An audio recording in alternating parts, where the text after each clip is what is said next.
ಪ್ರಥಮೋಧ್ಯಾಯದ 15ನೇ ಶ್ಲೋಕ. ಓಂ ಶ್ರೀ ಕೃಷ್ಣ ಪರಬ್ರಹ್ಮಣೇ ನಮಃ. ಶ್ರೀಮದ್ಭಗವದ್ಗೀತಾ ಅಥ ಪ್ರಥಮೋಧ್ಯಾಯಃ ಅರ್ಜುನ ವಿಷಾದ ಯೋಗಃ. ಪೌಂಡ್ರಂ ದದ್ಮೋ ಮಹಾಶಂಕಂ ಭೀಮಕರ್ಮಾವ್ರಕೋದರಃ. ಶ್ರೀಕೃಷ್ಣನು ಪಾಂಚಜನ್ಯವೆಂಬ ಶಂಖದಿಂದಲೂ, ಅರ್ಜುನನು ದೇವದತ್ತವೆಂಬ ಶಂಖದಿಂದಲೂ, ಭೀಮಸೇನನು ಪೌಂಡ್ರಕವೆಂಬ ಶಂಖದಿಂದಲೂ ದಿಕ್ಕುಗಳು ಸೀಳುವಂತೆ ಶಂಖನಾದ ಮಾಡಿದರು. ಅನಂತ ವಿಜಯಂ ರಾಜ ಕುಂತಿಪುತ್ರೋ ಯುಧಿಷ್ಠಿರಃ ನಕುಲಃ ಸಹದೇವಸ್ಯ ಸುಘೋಷ ಮಣಿಪುಷ್ಪಕೌ. ಪಾಂಡವಾಗ್ರಜನಾದ ಯುಧಿಷ್ಠಿರನು, ಧರ್ಮರಾಯನು ಅನಂತ ವಿಜಯವೆಂಬ ಶಂಖವನ್ನು, ನಕುಲನು ಸುಘೋಷವೆಂಬ ಶಂಖವನ್ನು, ಸಹದೇವನು ಮಣಿಪುಷ್ಪಕವೆಂಬ ಶಂಖವನ್ನು ಹಿಡಿದು ಶಂಖನಾದ ಮಾಡಿದರು. ಕಾಶ್ಯಶ್ಚ ಪರಮೇಶ್ವಾಸ ಶಿಖಂಡಿ ಚ ಮಹಾರಥಃ ದೃಷ್ಟದ್ಯುಮ್ನೋ ವಿರಾಟಶ್ಚ ಶಾತ್ಯಕಿಶ್ಚಾಪರಾಜಿತಃ.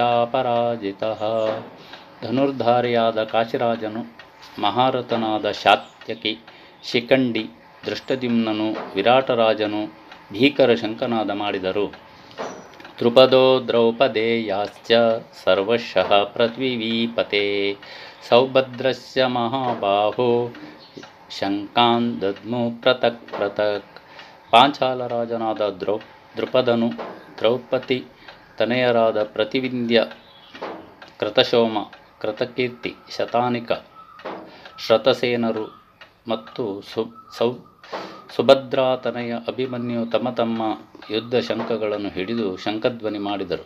ಸಘೋಷೋ ಧಾತೃರಾಷ್ಟ್ರಾಣಾಂ ಹೃದಯಾನಿ ವ್ಯಧಾರಯತ್ ನಭಸ್ಯ ಪೃಥ್ವೀಂ ಚೈವ ತುಮುಲೋ ವ್ಯನುನಾದಯನ್. ಪಾಂಡವ ಯೋಧರ ಭಯಂಕರ ಶಂಖನಾದಗಳಿಗೆ ಭೂಮಿ ಆಕಾಶಗಳು ಅಷ್ಟ ದಿಕ್ಕುಗಳು ನಡುಗಿದವು.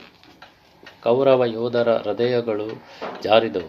ಆನೆಗಳು, ಅಶ್ವಗಳು ಮಲಮೂತ್ರಗಳನ್ನು ಮಾಡಿದವು. ಓಂ ತತ್ಸದಿತಿ ಶ್ರೀಮದ್ಭಗವದ್ಗೀತಾಸು ಉಪನಿಷತ್ಸು ಬ್ರಹ್ಮವಿದ್ಯಾಯಾಂ ಯೋಗಶಾಸ್ತ್ರೇ ಶ್ರೀಕೃಷ್ಣಾರ್ಜುನ ಸಂವಾದೇ ವಿಷಾದಯೋಗೋ ನಾಮ ಪ್ರಥಮೋಧ್ಯಾಯಃ. ಓಂ ಶ್ರೀಕೃಷ್ಣಾರ್ಪಣಮಸ್ತು.